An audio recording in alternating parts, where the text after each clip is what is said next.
올해 우리 사랑하는 교회 표어를 발표하겠습니다. 2020년도 사랑하는 교회의 표어는 사모함과 간절함을 회복하자라는 표어입니다. 사모함과 간절함을 회복하자라는 표어입니다. 이번 주에는 사모함에 대한 말씀을 전하고 다음 주에는 간절함에 대한 말씀을 전함으로 우리 교회 표어를 여러분에게 함께 공유하려고 합니다. 이제 여러분에게 한번 묻습니다. 북한은 종교의 자유, 신앙의 자유가 없습니다. 그 나라에 과연 우리와 똑같은 기독교 신앙을 가진 사람들이 있을까요? 없을까요? 있을까요? 없을까요? 있습니다. 2020년도 발표를 보니까 유엔에서 발표를 했습니다. 유엔에서 발표를 했는데 북한에 과연 기독교 신앙을 가진 사람들이 얼마나 있을까 이렇게 발표를 했습니다. 최소 20만 명에서 최대 40만 명의 기독교 신앙을 가진 사람이 있다. 이렇게 유엔이 발표를 했습니다. 그리고 우리나라에서 북한 선교 단체로 사역하는 모퉁이돌이라는 그런 선교회가 있습니다. 이 선교회에서도 작년에 발표를 했는데 북한의 기독교 신앙을 가진 사람의 숫자는 최소한 40만 명에서 50만 명 이상이 될 것이다. 없으니 알 수 없는 거고, 그러나 분명한 것은 적어도 신앙의 자유와 종교의 자유가 없는 북한에도 우리와 동일한 기독교 신앙을 가진 성도들이 분명히 적지 않다라는 것은 분명한 사실인 것 같습니다. 그러나 너무나 안타까운 것은 이런 거죠. 북한에 있는 신자들은 굉장히 많은 탄압과 박해를 받고 있다라는 겁니다. 예를 들면 이런 겁니다. 예배를 드리다가 발각이 되거나 또는 기도를 하다가 발각이 되거나 또는 성경책을 가지고 있는 것이 발각이 되면 그 즉시 공개 처형을 당합니다. 그렇지 않으면 온 가족이 정치범 수용소에 끌려가서 굉장히 극심한 고문과 학대를 당하며 평생을 살아야 합니다. 작년에 발표되었던 또 어떤 다른 내용을 보니까 현재 북한에 정치범 수용소에 갇혀있는 기독교 신자들이 약 20만 명 정도 된다고 합니다. 굉장히 끔찍한 겁니다. 대부분 북한의 기독교 신앙을 가진 사람의 숫자를 40만 명이라고 얘기를 하는데 그 중에 절반가량은 이미 정치범 수용소에 끌려가서 탄압과 고문을 당하고 평생 거기서 살아야 하는 그런 비참한 삶을 살고 있다는 것입니다. 너무나도 안타까운 일입니다. 그리고 우리 교회도 사실은 이 북한 선교를 위해서 그리고 북한에 있는 성도들을 위해서 기도하는 것, 그건 너무나도 당연한 일이라고 생각이 듭니다. 그래서 여러분 올 한 해는 여러분이 북한에 있는 우리 성도들, 그들을 위해서 더 많이 기도할 수 있는 여러분이 되셨으면 좋겠습니다. 그런데 한 가지 신기한 것인지 아니면 놀라운 것인지 이런 일이 있습니다. 그 정도 심한 박해와 탄압이 있다면 당연히 기독교 신앙의 숫자는 줄어들어야 마땅합니다. 또 기독교 신앙을 포기하는 성도들이 많이 늘어나야 됩니다. 그런데 도리어 북한의 기독교 신앙의 숫자는 나날이 늘어나고 있다라는 것입니다. 어떻게 여러분은 그것을 설명할 수 있겠습니까? 고문과 탄압이 가득하고 있지만 그 탄압 속에서도 기독교 신앙이 줄어들지 않고 도리어 부흥하고 성장하게 되는 이유는 과연 무엇일까? 한마디로 말하면 이런 이유라고 말할 수 있을 겁니다. 사모하는 마음 때문이라는 겁니다. 예배를 사모하고 또 기도를 사모하고 성경을 사모하고 하나님을 사모하는 이런 사모하는 마음이 그들의 유영과 생명을 무릅쓰고 끝까지 신앙을 지키는 가장 중요한 원인이라 말할 수 있다는 것입니다. 이렇듯이 우리가 신앙생활을 하는 가운데 사모하는 마음을 가지는 일, 그 일은 너무나도 중요한 일입니다. 오늘 본문 역시 하나님의 은혜와 하나님이 주시는 신령한 복을 사모했던 야곱에 대한 이야기를 우리에게 소개하고 있습니다. 그러므로 오늘 말씀을 통해서 사모함이 왜 중요한지를 확인하고 올 한 해 여러분의 마음이 그 사모하는 마음으로 가득 채워지기를 소원하고 다짐하는 그런 저와 여러분 모두가 되시기를 예수님의 이름으로 축원드립니다. 오늘 우리가 묵상할 내용은 이런 거지요. 야곱이 아버지 이삭을 속이고 장자의 축복을 받게 되는 장면을 소개합니다. 오늘 우리가 읽지는 않았지만 27장 1절을 한번 보시겠습니까? 27장 1절을 보시면 이삭이 나이가 많아 눈이 어두워 잘 보지 못하더니 맏아들 에서를 불러 이르되 내 아들아 하매 그가 이르되 내가 여기 있나이다. 이제 이삭은 앞을 잘 분간하지 못할 정도로 나이가 든 겁니다. 이제 그러니까 스스로 나는 이제 죽을 날이 얼마 남지 않았다라고 여긴 겁니다. 그래서 장남 에서를 부릅니다. 그리고 에서에게 이렇게 말하죠. 너가 사냥하고 내가 좋아하는 별미를 만들어 갖고 와라. 내가 그 별미를 먹은 후에 내가 너에게 하늘의 복을 내가 빌어주겠다. 장자의 복을 너에게 전달해 주겠다. 이렇게 이야기를 합니다. 이 말을 듣고 에서는 사냥을 하러 나갑니다. 그런데 때마침 그 이야기를 누가 들었냐면 이 이삭의 아내였던 리브가가 그 이야기를 전해 듣습니다. 그리고 나서 이 리브가는 자신이 좀 더 특별히 사랑했던 야곱에게 이 이야기를 알려줍니다. 그리고 리브가와 야곱이 하나의 작전을 펼치기 시작했습니다. 어떤 작전일까요? 형이 받아야 하는 장자의 축복을 이 야곱 둘째가 받는 그 작전을 펴기 시작합니다. 분주해지기 시작합니다. 그래서 14절을 보시면 그가 가서 끌어다가 어머니에게로 가져오니 그의 어머니가 그의 아버지가 즐기는 별미를 만들어 집에 있는 가축을 잡은 겁니다. 사냥하러 나간 게 아니고 음식도 누가 대신 만들어줍니까? 리브가가 대신 만들었습니다. 엄마가 대신 만들었습니다. 그리고 별미가 준비되었습니다. 15절과 16절을 보면 또 기가 막힌 얘기가 나옵니다. 리브가가 집안 자기에게 있는 그의 맏아들 에서의 좋은 의복을 가져다가 그의 작은 아들 야곱에게 입히고 형의 옷을 동생에게 입혔다라는 겁니다. 또 16절 또 염소 새끼의 가죽을 그의 손과 목에 매끈매끈한 곳에 입히고 왜 그랬을까요? 아마 야곱은 몸에 털이 좀 없는 사람이었고 에서는 몸에 털이 많은 사람이었나 봅니다. 그런데 그걸 꾸미려고 짐승의 털을 그 몸에 매끈매끈한 곳에 갖다 붙였다라고 이야기를 합니다. 이제 준비가 다 됐습니다. 별미도 준비됐고 형의 옷을 입었고 또 털이 없는 자신의 몸을 짐승의 털로 덮어두었습니다. 이제 아버지에게 들어갑니다. 22절 말씀부터 보시면 야곱이 그 아버지 이삭에게 가까이 가니 이삭이 만지며 이르되 이게 너무 재밌지 않나요? 음성은 야곱의 음성이나 손은 에서의 손이로다.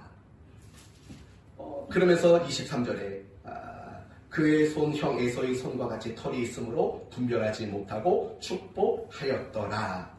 이삭은 약간의 의심을 했던 모양입니다. 그러나 결국에는 야곱에게 장자의 축복을 빌어주는 기도를 하게 됩니다. 결국 야곱이 축복을 받은 겁니다. 여러분 이 본문의 내용을 가지고 우리가 먼저 생각해 볼 것은 이런 겁니다. 과연 야곱이란 어떤 사람일까 한번 생각해 보십시오. 한 크게 세 가지로 야곱이 어떤 사람인가를 설명할 수 있을 것 같아요. 첫째는 욕심이 많은 사람입니다. 욕심이 대단히 많은 사람입니다. 오늘 본문을 보면 야곱은 장자의 축복을 받았습니다. 그러나 그것은 그 사람이 야곱 자신이 받을 복이 아니었습니다. 누가 받아야 할 복이었습니까? 형이었던 에서가 받아야 할 복이었습니다. 그런데 형이 받아야 할 그 복을 야곱이 차지한 겁니다. 이런 것들을 본다면 야곱은 대단히 욕심이 많은 사람이었다 이렇게 볼 수 있습니다. 또 하나 야곱은 대단한 사기꾼이었습니다. 정말 오늘 본문의 내용을 보면은요, 뭐 한편의 사기극을 보는 것 같아요. 얼마나 사기를 많이 치는지는 몰라요. 시력을 거의 상실한 아버지를 속였지 않습니까? 그렇죠? 사기를 쳤다고요. 음식도 자기 어머니가 해놓고 집에 있는 짐승 잡았고 형의 옷을 입었고 털을 갖다가 매끈매끈한 것들 붙여오고 이거 다 사기 아닙니까? 완전히 사기꾼입니다. 또 세 번째, 야곱은 자신이 원하는 것을 얻기 위해서는 수단과 방법을 가리지 않는 대단히 야비한 사람입니다. 아버지가 이렇게 묻습니다. 야야, 아니 어떻게 이렇게 금방 음식을 준비했냐? 라고 묻습니다. 그랬더니 야곱이 뭐라고 대답하는 줄 아십니까? 아버지의 하나님이 짐승을 금방 잡게 해주셨습니다. 라고 말을 한다고요. 여러분, 지금 하나님까지 들먹이면서 하나님까지 이용하면서 자기가 받고 싶었던 장자의 복을 받고 있는 겁니다. 이렇듯이 야곱은요, 욕심쟁이에다가 사기꾼이에다가 아주 야비한 사람이라는 것을 우리는 알 수 있죠. 그렇다면 이 야곱은 불신자였을까요? 어떻습니까? 그렇지 않습니다. 기독교 신앙을 가진 사람이었습니다. 더 정확히 말한다면 그 야곱의 집안은 엄청난 믿음의 집안이었습니다. 야곱의 할아버지가 누구죠? 아브라함이라고요. 믿음의 조상으로 불리는 그분이 야곱의 할아버지예요. 그러면 야곱의 아버지는 누굽니까? 이삭입니다. 이삭은 누구지요? 하나님이 약속하신 유일한 씨로 불리웠던 사람이 바로 이삭이라는 겁니다. 이처럼 야곱은요, 굉장한 믿음의 명문 가문에서 태어나고 자랐던 사람이에요. 그런데도 불구하고 야곱은요, 욕심쟁이에다가 사기꾼에다가 대단히 야비한 사람의 모습이라는 거죠. 그런데 오늘날 우리 그리스도인들 가운데서도 사실은 야곱과 같은 사람들이 굉장히 많아요. 세상 사람들보다 더 많이 욕심을 부리며 살아가는 이 시대 야곱이 많고요. 또 세상 사람들과 마찬가지로 거짓말을 하고 사기를 쳐서 내가 원하는 것을 쟁취하려고 하는 이 시대의 사기꾼 야곱 같은 사람들도 적지 않다고요. 어디 그뿐입니까?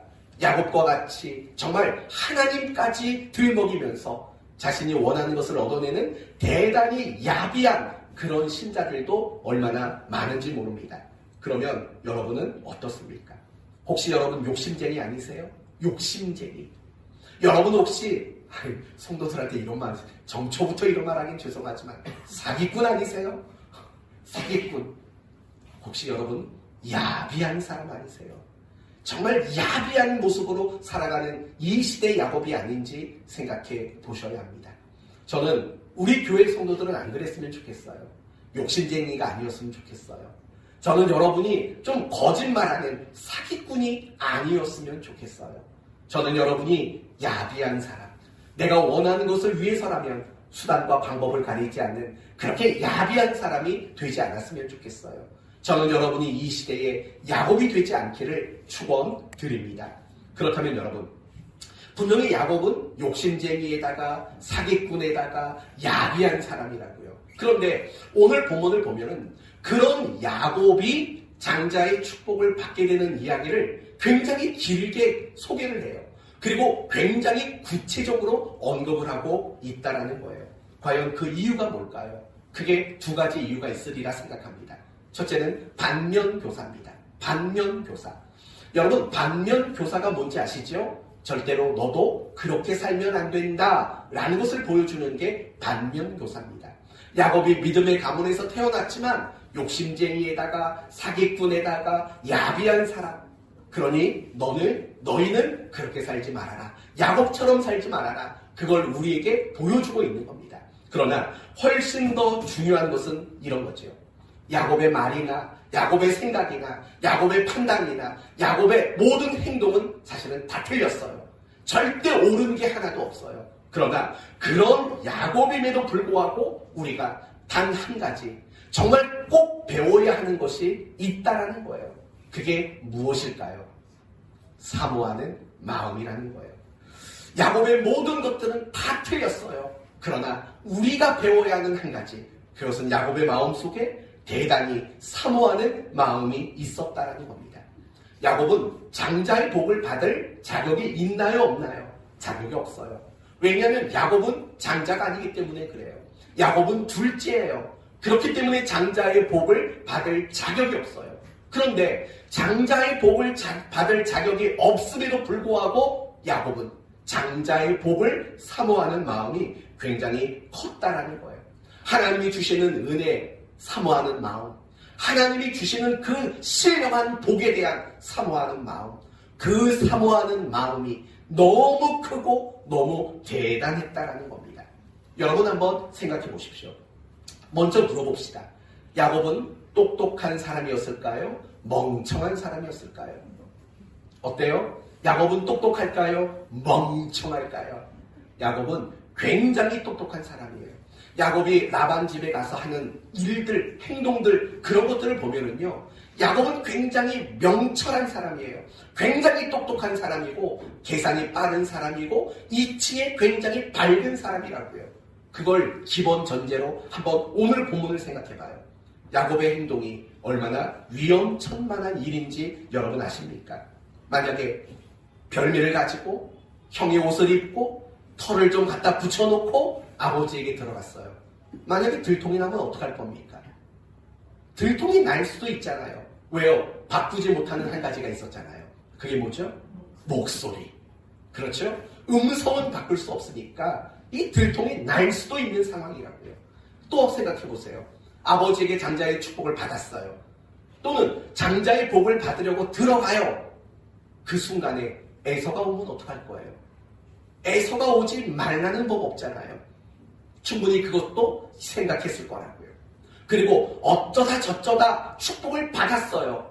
그러나 결국에는 들통날 일 아닐까요?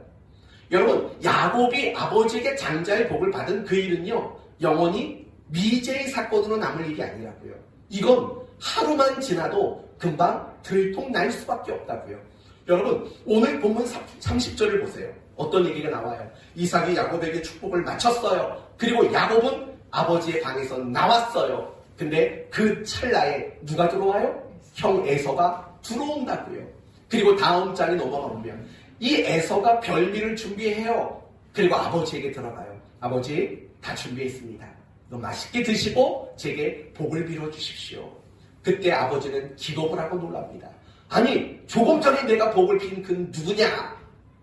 에서가 말하죠. 그 야곱 놈이었습니다. 이건 웃을 일이 아닌데 그런 상황이 연출이 된다고요. 그러니까 제가 여러분에게 말씀드리려고 하는 게 뭐냐면 어차피 이 일은 어떤 일이에요? 들통날 일이에요. 어차피 누군가에게나 다 알려질 수밖에 없는 일이라고요. 그럼 여러분, 형의 성격 보통이 아니라는 거 야곱은 알고 있지 않겠습니까?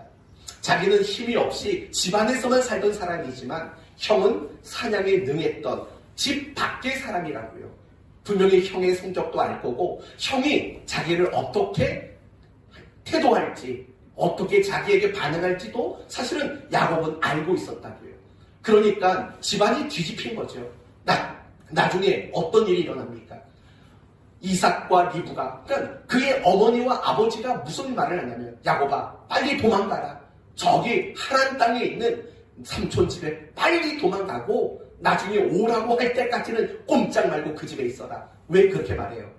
형 에서가 죽이려고 하는 그 분노심이 굉장히 가득했기 때문 아니겠습니까? 야곱은 바보가 아니에요. 야곱은 충분히 모든 경우의 수를 다 예측했고 생각을 했다고요. 자기가 어떤 일을 겪게 될 건가도 분명히 예상했다고요. 그런데도 불구하고 그 말도 안 되는 일을 했다고요. 그 말도 안 되는 위험천만한 일들을 시도했다고요. 그러면 여러분, 이제 우리가 생각해야죠. 야곱이 똑똑한 사람임에도 불구하고 모든 걸 예상했음에도 불구하고 그런 위험한 일을 자처할 수 있었던 이유는 뭘까? 사실 다른 그 어떤 곳에는 답이 없어요. 딱 한 가지밖에 없어요. 뭘까요? 그 장자권에 대한 사모하는 마음이 더 큰 거예요. 위험? 어쩌면 죽을지도 몰라? 들통나면 호되게 혼나? 그걸 감수할 정도로 야곱은 그 장자의 축복을 받는 그 일에 대하여 대단히 사모하는 마음을 그는 가지고 있었다는 겁니다. 그러나 반대로 야곱이 그 사모하는 마음이 없었다면 그런 위험을 자처할 만한 일들을 하지 않았을 겁니다. 형 에서를 보세요. 너무 배가 고팠어요. 어느 날 야곱이 꼬들기지요. 형 배고파? 나에겐 맛있는 팥죽이 있는데 이거 줄까? 냄새 한번 맡아봐. 아, 이건 나와 있진 않아요. 그래서 제가 그냥 하는 거예요. 냄새 좀 맡아봐. 어때? 너무 맛있을 것 같아. 좋아. 이거 다 줄 테니까 형의 장자권 내게 넘겨. 그때 에서는 어떻게 했는지 아십니까? 아유, 내가 배고파 죽겠는데 그까지 장자권이 뭐가 중요해. 이 팥죽을 받았다고요. 그걸 냉큼 먹었다고요. 그렇게 크게 생각하지 않는 거죠. 그렇게 사모하는 마음이 없었던 거죠. 하지만 야곱은 달랐어요. 야곱은 욕심쟁이에다가 사기꾼에다가 야비한 사람이었어요. 아마도 아주 오래 전부터 이 장자권을 얻으려고 빼앗으려고 아마 많은 생각을 하며 살아왔던 사람이에요. 그러니까 그런 것들을 본다면 이 야곱의 마음속에는요, 온통 그 장자권을 사모하는 그 마음이 얼마나 가득했는지 우리는 알 수 있다는 거예요. 너무 간절한 것, 너무 사모하는 마음이 그 마음속에 있었다라는 거예요. 그렇지 않나요? 너무 사모하는 거예요. 다시 한번 여러분에게 분명히 말합니다. 오늘 본문에 소개되는 야곱의 말, 생각, 행동, 판단, 이 모든 건 다 틀렸습니다. 여러분은 야곱의 그 어떤 모습도 닮아가면 안 됩니다. 그러나 단 한 가지, 야곱이 장자권을 사모하는 그 마음, 하나님이 주시는 그 신령한 은혜와 복을 사모하는 그 사모하는 마음, 그거 하나만큼은 여러분이 분명히 받으셔야 합니다. 본받으셔야 합니다. 이제 여러분은 점검하셔야 돼요. 여러분은 어떻습니까? 어떤 일을 하든 사모하는 마음을 가지고 그 일을 하고 계십니까? 여러분이 신앙생활을 할 때 야곱에 있었던 그 사모하는 마음을 여러분은 가지고 있으십니까? 예배에 대해서 사모하는 마음이 있으세요? 하나님 말씀 설교를 듣는 거에 대해서 사모하는 마음이 있으세요? 성경을 읽고 큐티하는 것에 대해서 여러분은 사모하는 마음이 있으세요? 여러분은 기도하는 일에 사모하는 마음이 있으신가요? 성도들과 함께 교제하는 일에 사모하는 마음이 있으십니까?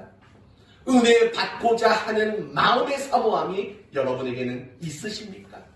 여러분의 신앙이 성숙하는 일에 사모하는 마음이 있고 또 하나님을 닮아가고자 하는 그런 사모하는 마음이 여러분의 마음속에 있는지 생각해 보셔야 합니다. 왜냐하면 그렇게 사모하는 마음을 가지는 일은 너무나도 중요하기 때문에 그렇습니다. 그렇다면 이제 우리가 두 번째로 생각할 것은 이런 겁니다. 사모하는 마음이 왜 중요한가? 사실은 크게 설명할 필요는 없다고 생각이 듭니다. 사모하는 마음이 중요한 이유, 그래야 잘할 수 있기 때문에 그렇습니다. 우리가 세상에 어떤 일을 하든 사모하는 마음이 있어야 그 일을 잘할 수 있다는 것은 너무나 잘 알고 있을 겁니다. 공부를 사모해야 공부를 잘하는 겁니다. 그렇죠? 공부를 사모하는 마음이 없이 어떻게 공부를 잘할 수 있겠습니까? 어떤 운동이든 다이어트든 자녀를 양육하는 일이든 자기 개발이든 사실은 사모하는 마음이 있어야지만 그 일을 잘할 수 있는 것은 불보듯 뻔한 일 아닙니까? 그 밖에 세상의 모든 일들은 다 마찬가지입니다. 사모하는 마음이 있어야만 그 일을 하게 되는 것은 너무나도 당연한 것입니다. 새해 여러분 모두 건강하시기를 바랍니다. 그 건강을 사모하면 사실은 운동도 하게 되는 거죠. 그런 사모하는 마음이 우리를 움직이게 하는 거죠. 사모하는 마음이 우리를 도전하게 만드는 거죠. 그래서 저는 여러분이 세상에 어떤 일을 하든 그게 나쁜 일이 아니라면, 그게 하나님이 싫어하는 일이 아니라면 사모하는 마음을 여러분이 가질 수 있기를 바라요. 그러나 특별히 여러분, 우리는 신자잖아요. 신앙생활을 사모하는 마음을 가지고 할 줄 알아야 돼요. 여러분, 물어보면 뻔히 쉽게 답이 나올 거예요. 사모하는 마음이 있는 사람과 사모하는 마음이 없는 사람 중에 누가 신앙생활을 더 잘하겠습니까? 당연히 신앙생활에 대해서 사모하는 마음이 있는 사람이 신앙생활을 더 잘할 수밖에 없어요. 그러나 반대로 사모하는 마음이 없으면요, 예배가 나오기가 싫어요. 고개를 끄덕이시는 분들은 다 경험해 보셨다라는 거예요? 맞아요. 예배를 사모하지 않으면요, 끊임없이 예배에 대한 갈등과 타협이 생겨요. 설교를 사모하지 않으면요, 이 설교 듣는 게 굉장히 지루하고 귀에 들리지 않아요. 그렇죠? 희망 어때요? 설교를 사모하면 설교를 잘 듣게 되겠죠. 맞아요. 잘 듣게 돼요. 다른 것도 마찬가지죠. 내가 성경을 사모하는 마음이 없는데 어떻게 성경을 펼쳐서 읽고 묵상하게 할 수 있겠냐고요. 기도도 마찬가지고 우리가 봉사하는 일, 섬기는 일, 신앙에 관련된 모든 일들 속에 사모하는 마음이 없으면 우리는 그 일을 제대로 시작하거나 그 일을 잘할 수가 없게 돼요. 가끔씩 성도들 가운데 참 솔직한 성도들이 있어요. 저한테 그렇게 말을 해요. 목사님, 저 교회 나오는 거 너무 귀찮았어요. 이렇게 말하는 분이 있어요. 우리 교회 특징이 대단히 솔직하다라는 특징이 있다는 거 알고 계시죠? 근데 당연한 거예요. 왜 그럴까요? 왜 교회 나오는 게 귀찮다는 생각이 들까요? 이게 사모하는 마음이 없기 때문에 그런 거예요. 또 그렇게도 얘기를 해요. 목사님, 저는 신앙생활에 열심이라는 게 안 생겨요 라고 말하는 분도 있어요. 사실은 그에 대한 답도 똑같은 거예요. 열심에 대한 사모하는 마음이 없기 때문에 그런 거죠. 사모하는 마음이 없으면은요, 신앙생활은 재미가 없어요. 귀찮아요. 뿐만 아니라 사모하는 마음이 없으면 결국 이런 식으로 되는 거예요. 사랑이 없이 남편 노릇하는 것과 똑같아요. 사랑이 없이 아내 노릇하는 것과 똑같다라는 거예요. 여러분, 아내와 남편을 다 사랑하시잖아요. 사랑이 없이 아내 노릇, 남편 노릇하라면 그게 얼마나 힘들고 얼마나 버거운 일이 되겠어요. 하지만 사랑이 있는 가운데 아내 노릇을 하고 남편 노릇을 하면은요, 내가 아내와 남편에게 무엇을 하든지 간에요, 그게 힘들지가 않아요. 힘들어도 잘 참고 견딜 수 있는 그런 마음이 생기는 거예요. 우리의 신앙생활도 사실은 마찬가지인 거예요. 내가 신앙생활 속에 되어지는 모든 내용들이 있잖아요. 말씀이든 예배든 기도든 봉사든 경건생활이든 뭐든 간에요, 정말 사모하는 마음을 담고 있으면 그 일이 좋아지게 돼 있고 그 일에 열심을 낼 수 있는 그런 힘과 근거가 마련될 수 있게 되는 거예요. 마음은 거짓말하지 않아요. 마음이 말을 만드는 거예요. 그렇죠? 가끔씩 어떤 말을 딱 내뱉어 놓고 실수했어, 빈말이에요 라고 말하지만 그 말에 속아 넘어가지 마세요. 말은 결국 마음에서 나오는 거예요. 마음은 거짓말을 하지 않아요. 마음은 거짓말을 한 적이 없어요. 그냥 무심코 그 말이 나왔다고요? 아니에요. 무심코 그 말이 나온 게 아니라요, 여러분의 마음에서 그 말이 만들어지고 형성돼서 그 말이 나온 거예요. 마음은 말을 만들어요. 마음은 행동이 돼요. 마음은 습관을 만들어요. 마음은 내 삶을 정해요. 그래서 결국에는 마음은요, 내 인생을 결정하게 되어 있는 거예요. 모든 결정은 다 마음에서 시작이 된다는 사실을 여러분 잊지 말아야 돼요.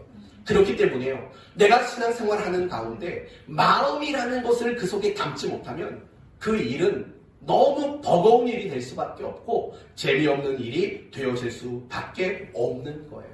은혜가 되지 않을 수밖에 없어요. 마음이 없으면, 사모하는 마음이 없으면 뭘 해도 은혜가 되질 않아요. 그런데 더 큰 문제는 뭐냐면, 우리가 사모하는 마음이 없이 신앙생활을 하면 신앙이 성장할 수 없다라는 점이에요. 여러분이 가장 싫어하는 질문 중 하나가 이거예요. 여러분은 신앙생활 몇 년 하셨습니까? 라는 질문.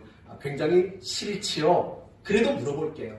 여러분은 신앙생활을 몇 년 하셨습니까? 몇 년 하셨어요? 30년? 40년? 50년? 더 하신 분 계세요? 50년 넘게 하신 분?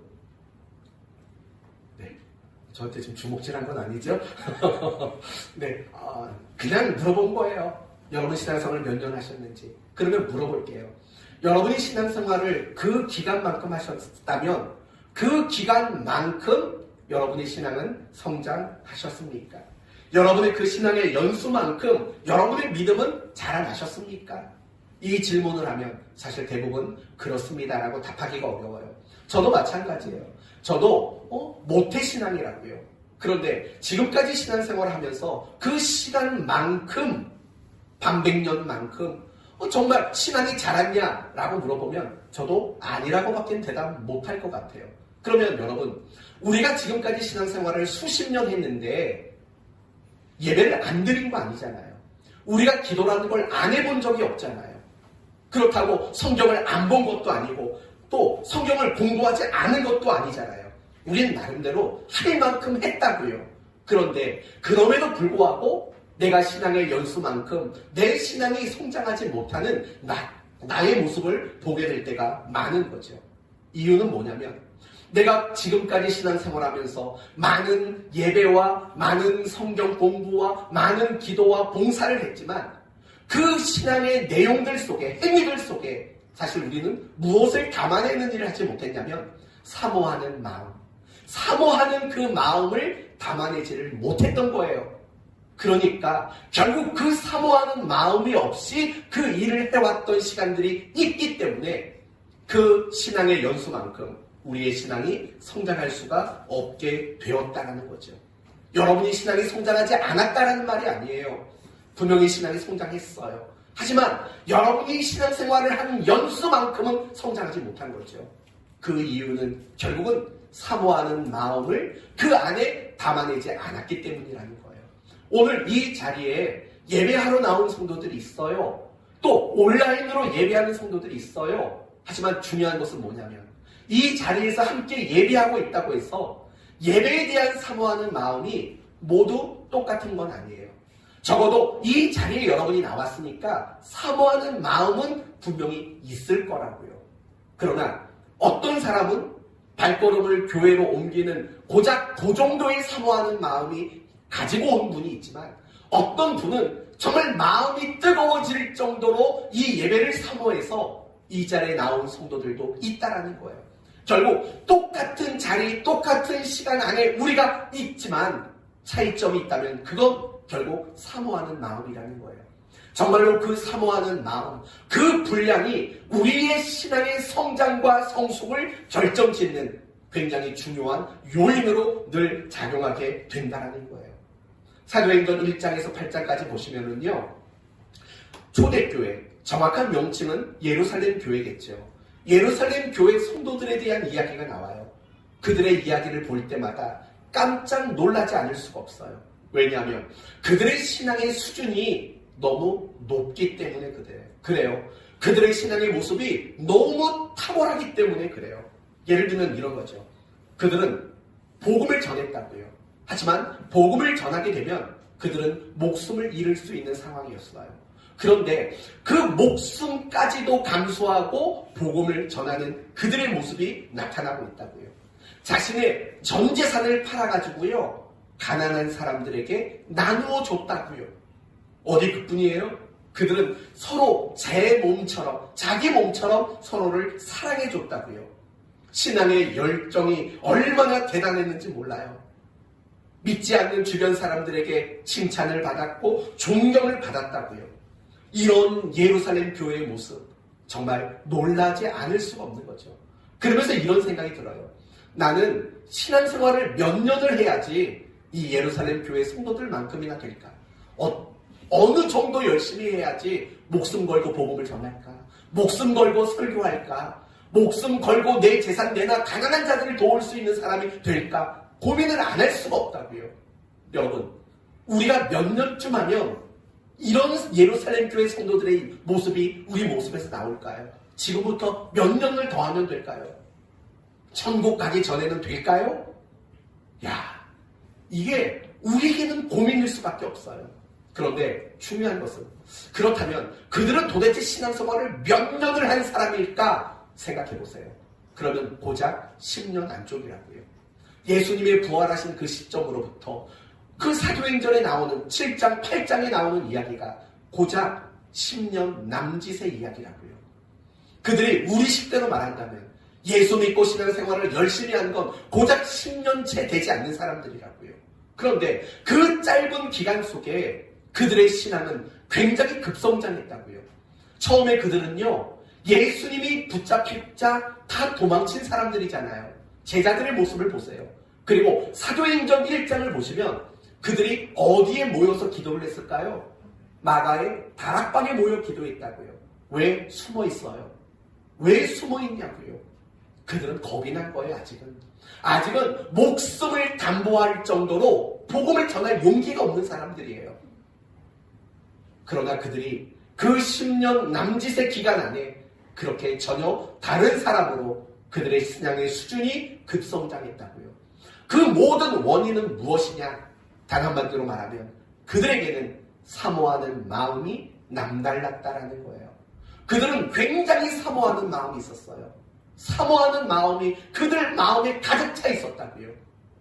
예배를 드리거나 성도 간에 교제를 하거나 기도를 하거나 뭘 하든 간에 그 속에는 그 신앙의 일에 대한 사모하는 마음들이 굉장히 차고 넘쳤다라는 것을 우리는 보게 되는 거죠. 어디 그런 말이 나오냐고요? 이런 말이 나와요. 그 앞부분에 사도행전 6장 남짓까지 날마다라는 말이 5번이 나와요. 날마다라는 단어. 날마다 모였고 날마다 말씀을 들었고 날마다 교제를 했다. 이런 식으로 날마다라는 말이 5번이나 나온다고요. 여러분, 날마다 그 일을 했다라면 그건 무엇을 증명하는 걸까요? 그들 안에 놀라운 사모하는 마음들이 그들 안에 가득하게 있었다라는 거죠. 그들의 신앙이 성장할 수밖에 없었던 이유, 그들의 믿음이 그렇게 자라날 수밖에 없었던 이유, 사모하는 마음 때문이라는 거예요. 결국 이렇게 정리할 수 있는 거예요. 사모하는 마음은 너무 중요해요. 왜냐하면 그 마음이 있어야 내가 어떤 신앙의 행위를 하든 은혜가 돼요. 예배, 말씀, 기도, 봉사, 사모하는 마음으로 그 일을 할 때 내 안에 은혜와 기쁨이 있는 거예요. 그리고 또 하나는 그 사모하는 마음을 가지고 할 때 우리는 신앙이 성장할 수 있게 된다는 거예요. 다음 주에 이 이야기를 한번 더 하겠지만 사모하는 마음, 또 간절한 마음은 결국 내가 하는 신앙의 행위를 무엇으로 만들어주냐면 훈련으로 만들어주기 때문에 그래요. 사모하는 마음 없이 예배 나오는 건 훈련이 되기가 어려워요. 그러나 사모하는 마음을 가지고 예배에 나오는 것, 그 예배가 마땅한 우리의 섬김이어야 하지만 우리를 성장시키는 훈련이 되도록 만드는 거예요. 항상 사모하는 마음, 그리고 간절한 마음, 이 두 가지는 내가 하는 신앙의 내용들을 훈련이 되도록 만드는 가장 중요한 요인이 된다는 거예요. 그렇기 때문에 우리는 사모하는 마음을 가지게 될 때 우리는 신앙이 성장하게 되는 거예요. 그리고 또 자기 자신의 신앙을 점검하는 기준이 있는 거예요. 내 신앙은 건강할까? 내 신앙은 지금 좋은 상태인가? 아닌가?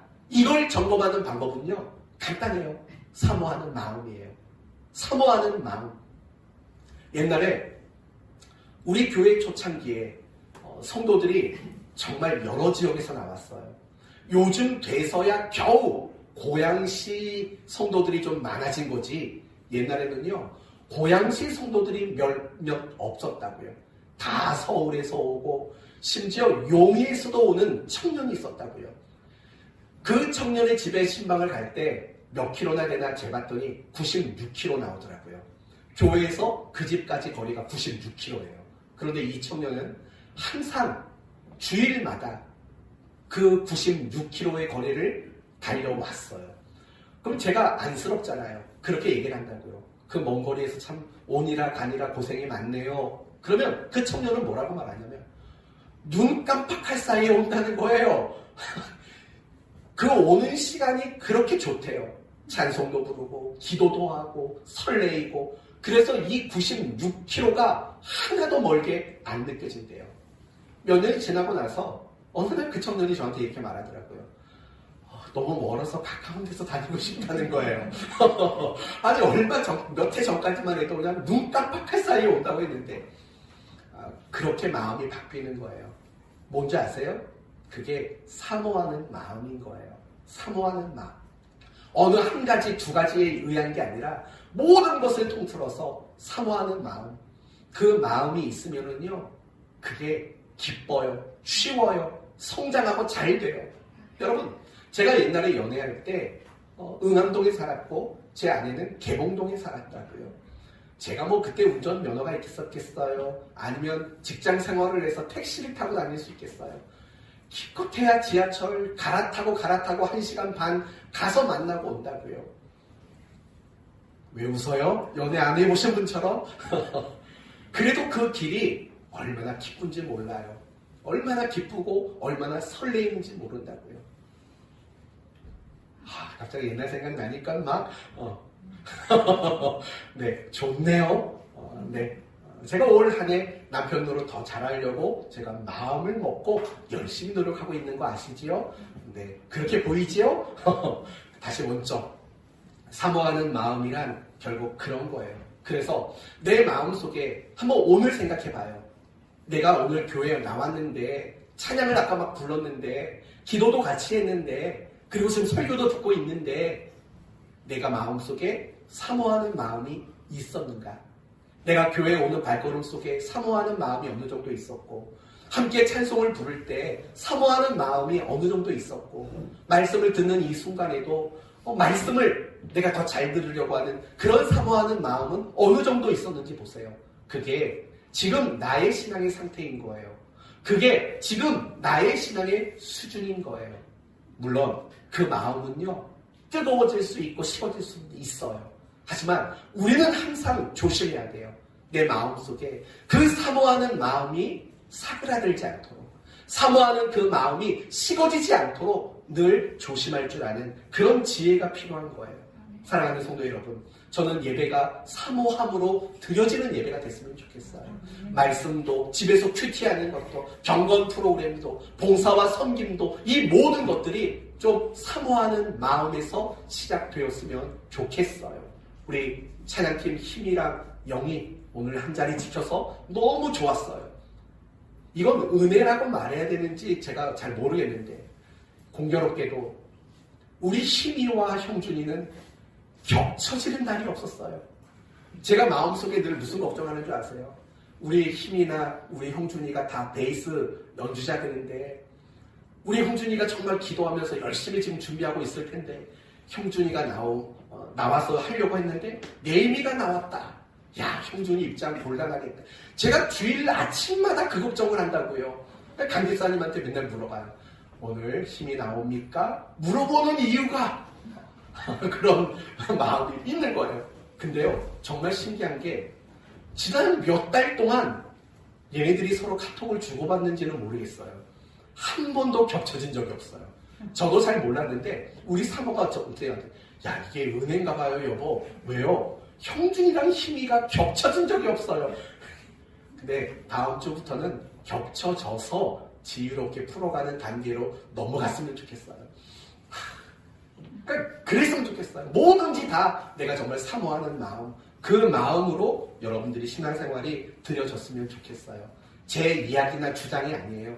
성경이 늘 우리에게 하는 말이 그런 말이거든요. 고린도전서 14장에는요. 신령한 것을 사모하라. 베드로전서 2장에는 신령하고 순전한 젖을 사모하라. 베드로후서 3장에는요. 하나님의 날이 임하기를 바라보고 간절히 사모하라. 성경은 우리에게 끊임없이 사모하는 마음을 놓치지 말아야 된다라고 그렇게 말하고 있거든요. 그렇다면 끝으로 간단히 말씀을 드리고 마칠게요. 사모하는 마음은 도대체 어떻게 생길까요? 이 부분이 어려운 부분이죠. 내가 사모한다, 사랑한다, 이건 저절로 그냥 막 생겨나는 건 분명히 아니잖아요. 그러면 어떻게 하면 좋을까요? 가장 기본적인 건 기도하셔야 돼요. 여러분, 오늘부터 매일 기도하세요. 제 마음속에 신앙생활을 하는 가운데 사모하는 마음 날마다 풍성하기를 원합니다. 이걸 놓고 여러분은 매일 기도하셨으면 좋겠어요. 그러나 그렇게 기도만 한다고 저절로 되진 않아요. 왜냐하면 하나님은 우리와 함께 일하시는 분이에요. 내가 기도하면 하나님이 알아서 일하시겠지가 아니라고요. 내가 기도했다면, 그리고 하나님이 그것을 들으셨다면 하나님도 일하시겠지만 나도 더불어 함께 일해야 되는 뭔가가 있는 거예요. 그게 뭐라고 생각하냐면 저는 여러분이 재미와 맛을 보는 거라고 생각이 들어요. 여러분의 신앙생활 속에 재미와 맛을 보려고 노력하셔야 돼요. 예를 들면 이런 거죠. 예배를 드렸더니 내 마음이 뜨거워졌더라. 내가 예배를 드렸더니 내 마음에 하늘의 평안이 임하더라 라는 것을 느끼고 경험하는 거죠. 또 내가 찬양을 불렀더니 내 마음이 기뻐졌더라. 내가 기도를 했더니 하나님이 응답을 주셨더라. 내가 순종했더니 하나님의 은혜와 복을 주셨다더라. 내가 봉사를 했더니 도리어 감사가 넘쳤다더라. 내가 성도들과 함께 교제를 나누고 기도를 나눴더니 내가 위로와 힘을 받았더라. 여러분, 이런 것들을 경험하고 그런 재미와 그런 맛을 보셔야 돼요.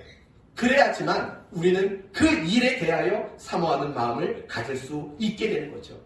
그러나 재미와 맛을 보려면 어떻게 해야 합니까? 그 음식의 맛을 보려면 사실 그 음식을 떠서 먹어야 되는 거죠.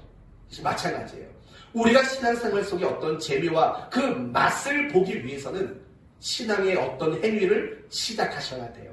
그리고 한 번, 두 번에서 맛을 느끼지 못했다고 해서 포기하지 마시고 끝까지 노력하는 일을 여러분은 게을리해서는 안 돼요. 간단히 말하면 그거예요. 예배를 사모하시려면 억지로라도 예배에 열심히 나오시라고요. 여러분이 말씀을 사모하시려면 말씀을 억지로라도 열심히 읽으시라고요. 여러분이 설교를 사모하는 마음을 가지시려면요 억지로라도 잘 들으려고 노력하시라고요. 여러분이 기도하는 것을 사모하려면요 안 되는 기도라도 내가 기도 제목도 쭉쭉쭉쭉 써보고 기도 노트를 만들고서라도 한번 해보시라고요. 그렇게 여러분이 끊임없이 노력하면 재미, 맛, 기쁨 이런 것들을 경험하게 되는 거예요. 그러면 그때부터 무엇이 생기는 거냐면 사모하는 마음들이 생겨나게 되는 거예요. 여러분, 제가 탁구 좋아하는 거 아시죠? 탁구 엄청 좋아합니다. 여러분, 탁구는요 쉽게 시작하기 어려운 운동이에요. 왜냐하면 굉장히 어렵고 까다로운 운동이에요. 그리고 탁구라는 거는요 뭐 다른 운동도 마찬가지겠지만 굉장히 이기적인 운동이에요. 나보다 못하는 사람과는 치지 않으려고 하는, 상대하지 않으려고 하는 게 탁구예요. 두 가지 이유가 있어요. 재미가 되게 없어요. 재미가 되게 없고 또 하나는 못하는 사람과 자주 치면 실력이 줄어버려요. 급격히 줄어요. 급격히. 제가 탁구장에 다닐 때 저는 항상 아줌마 상대를 제가 다 해요. 다른 사람이 안 쳐주니까 제가 아줌마들과 탁구를 다 쳐준다고요. 아줌마들은 엄청 좋아하시죠. 할아버지들도 쳐줘요. 네. 여하튼 그런다고요. 그러고 나서 어느 순간 보면은요 굉장히 줄어요. 이런 구체적인 설명까지 할 필요는 없지만 아무튼 안 하고 넘어갈게요.